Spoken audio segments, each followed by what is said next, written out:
Hello everyone, I'm Thad, and I repair it all. In this episode, we're going to be discussing how to prevent chairs from making annoying noises when you move them across the floor, also how to prevent them from tearing up a nice floor if you have like a nice wood floor.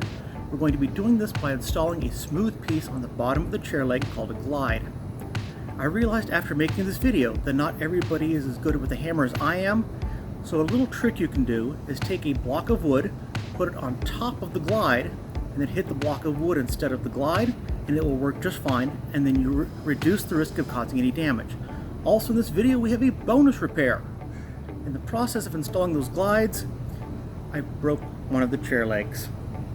So I had to go through and repair it. When I was done with the repair, you couldn't even tell that I damaged it.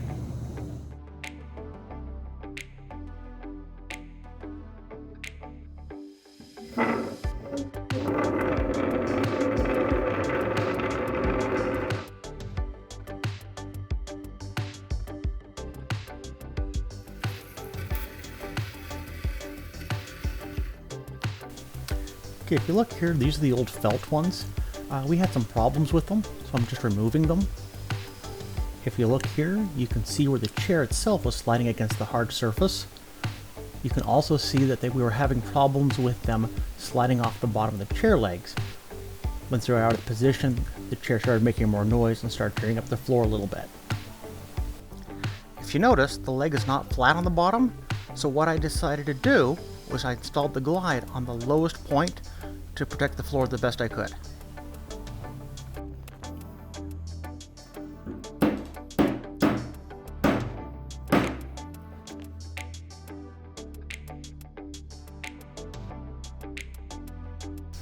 Here it is installed.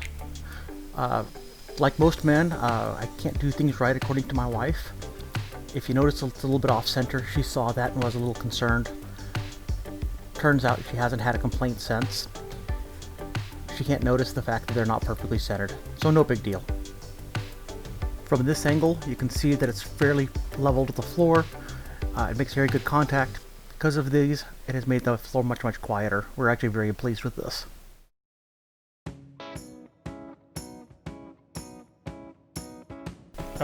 During the repair, I cracked it. You can see it goes down pretty deep. So I've got a neat way to fix it. I take some masking tape, cover the crack. Make sure you get both sides. Make sure it's also on there very smooth and flat. I took a pocket knife blade. A razor blade would also probably work fairly well, and I just traced the crack. Starting from the top, you work your way down until you hit where the crack ends. You will push your knife blade out, and that is where you need to stop. If you go any further, you can potentially damage the finish of the chair, and that will require you to make another repair. I used a nail to open up the crack a bit, and that will allow me to work wood glue down into it. The goal is to get the wood glue all the way through it, and that will strengthen up the wood back to where it was. When I pull the tape back, you can actually see the crack, and you'll notice that it perfectly follows where I cut the tape. That's exactly what I want. You can see just how big that crack is. You can see light going all the way through it. So this is actually a pretty good crack. I split the leg wide open. So what I need to do is I need to go through, I need to repair it. The repair is actually very simple. I'm using wood glue to glue the two pieces of wood back together. This glue has a strength of 1,600 pounds per square inch, so it takes that much stress to get it to come apart again. The trick to this whole repair is to work the glue in. This takes some time. Take it slowly. The worst thing you can do is not have enough glue in there, and it won't be strong enough to do what you need to do. The problem is, once you get the glue in, it's very challenging to put more in. So I'm working it on both sides. The nozzle of this glue container happens to be a thin slit, so I'm lining up the slit with the crack, and I'm forcing the glue in. The further in I get it, the better off I am. It just takes some time. So I go through, I work the glue in with my fingers. The nice thing about this glue is it is non-toxic, it won't hurt you. We've been using this stuff for a very long time. It's been around as long as I can remember, and I've been in this world for over 40 years. And I know I've been using it since about the time I was 5. But just slowly work it in. Make sure you get all parts of it. If If you notice, I didn't put any tape on the bottom of the leg. That is perfectly fine. Any glue that hardens on the bottom of it will actually become an extra protective layer. So I go through and I remove the nail. You notice I struggle a little bit with this. I happen to have needle nose pliers. I just was not enthusiastic enough to go out and actually get the right kind, so I struggle with it a little bit. Just so you know, you don't actually have to use a nail just to open the crack up a little bit. You can use any number of things. Sometimes I'll use a wooden shim. In this case, I decided to go with a nail because that was already what created the crack to begin with, so it was just a convenient thing to go with. If you notice, when I remove the nail, I have glue squirting out from all over the place. This is exactly what I want. That tells me that the glue penetrated deep inside the crack and will give it the strength it needs. To get rid of the extra glue, just take a wet paper towel and wipe off the extra glue. If you notice, I've got a little bit of extra water pouring out of it. It might be a little too wet, but that's not a big deal in this case. So I just go through, wipe it all off, and I'm good to go. If you notice when I squeeze it, I've got glue coming out. Still a good sign. That's exactly what I want to see. The next step is to take a clamp and go ahead and clamp it in place. This is just a small C-clamp, so this is absolutely perfect for this type of application.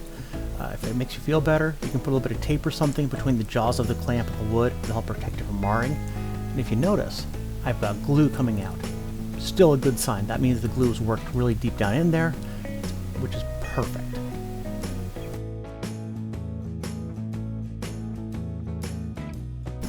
So I clean up any glue that's remaining.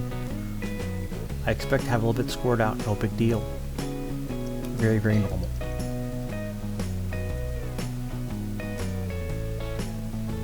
So if you can see, I've actually got glue all the way down to the crack, way, way down deep, which is exactly what I want.